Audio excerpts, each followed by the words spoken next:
నలోకాధారయిష్యంతి తవ తేజ సురోత్తమా. నీ తేజస్సుని భరించలేవు ప్రాణులు.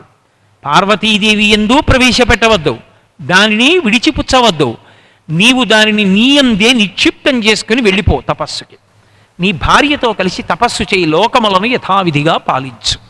మహద్భూతమును మేము భరించలేం అన్నారు. తారకాసురుడన్నా భరిస్తాం, నీ వలన మహద్భూతం వస్తే మాకు భయం అన్నారు. పరమశివుడు అన్నాడు, తప్పకుండా నేను అలాగే నా తేజస్సుని నాయందే అణిచి ఉంచేస్తాను. కానీ తన స్థానమును ఇప్పటికే వదిలిపెట్టి కదిలిపోయిన తేజస్సు జారింది, ఎవరు పట్టుకుంటారని అడిగాడు. వాళ్ళన్నారు, ఏతద్ధరాధారయిష్యతి, భూమి పట్టుకుంటుందన్నారు. అని భూదేవిని చూపించారు. ఎందుకని? ఆవిడ క్షమ, ఓర్పుకి మారుపేరు కదూ. ఎవరు దాన్ని వహించగలిగిన వాళ్ళు? ఎవరు పట్టుకుంటారు? దాన్ని పట్టగలిగిన ప్రాణి లేదు లోకంలో. ఎవరు పట్టుకుంటే వాళ్ళు నిలువున బూదికొప్ప అయిపోతారు.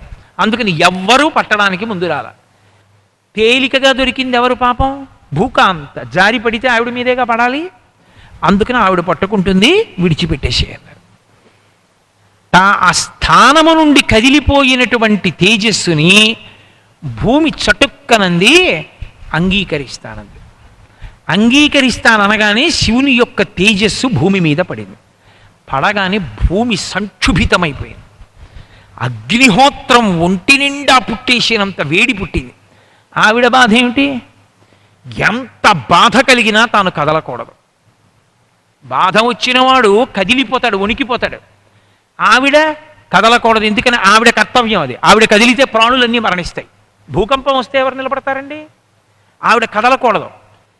ఈవిడ కదలకుండా నిలబడడానికి పెద్ద ప్రయత్నం చేసి తట్టుకోవడానికి పెద్ద పెద్ద కేకలేస్తోంది.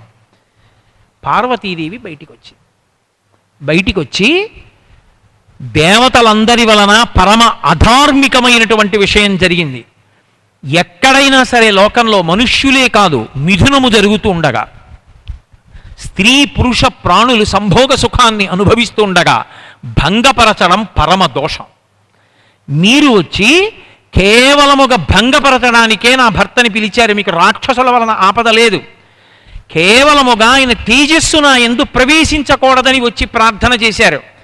దాంపత్య ధర్మానికి వ్యతిరేకమైన కోరిక కోరారు. నా యందు ఆయన తేజస్సు ప్రవేశించకూడదని.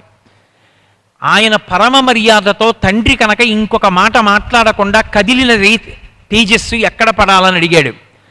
పరకాంతయ్యి ఆయన భార్య కానిది భూకాంత పుచ్చుకుంటానని తేజస్సు నిస్సిగ్గుగా పుచ్చుకుంది.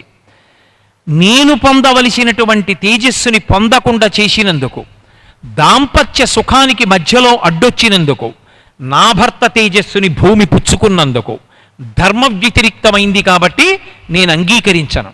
ఇప్పుడు నేను మీ అందరికీ గుణపాఠం చెప్పాలనుకుంటున్నానండి. తారకాసుర సంహారం మాట దేవుడు ఎరుగు. ఇప్పుడు కొత్త ఉపద్రవం ఒకటి మళ్ళీ వచ్చింది. ఇప్పుడు ఎలా? సుబ్రహ్మణ్యోత్పత్తి చెప్పుకోవడం, వినడం అంటే మాటలండి. కుజగ్రహ దోషం ఉన్న వాళ్ళకి కూడా ఉపశాంతి. మంగళవారం కుజగ్రహం చాలా విశేషమైన తేజస్సుతో ఉంటుంది. దాన్ని తొక్కి పెట్టగలిగిన వాడు సుబ్రహ్మణ్యుడు ఒక్కడే. అందుకే కుజదోషం ఎవరికి ఉంటుందో వాళ్ళందరినీ సుబ్రహ్మణ్యారాధన చేయమంటారు. అటువంటి మంగళవారం కుజ తేజస్సున్నది తిన్నగా వచ్చి షష్ఠితో కలిసింది. ఎక్కడెక్కడ షష్ఠి ఉన్నా సరే అది సుబ్రహ్మణ్య ప్రధానమైనటువంటి తిథి. ఆయనవన్నీ 6 మీద నడుస్తాయి. షడాననుడు 6 ముఖాలతో ఉంటాడు. షష్ఠి తిథి నాడు పుట్టాడు. ఆయన మంత్రం 6 అక్షరాలతో ఉంటుంది.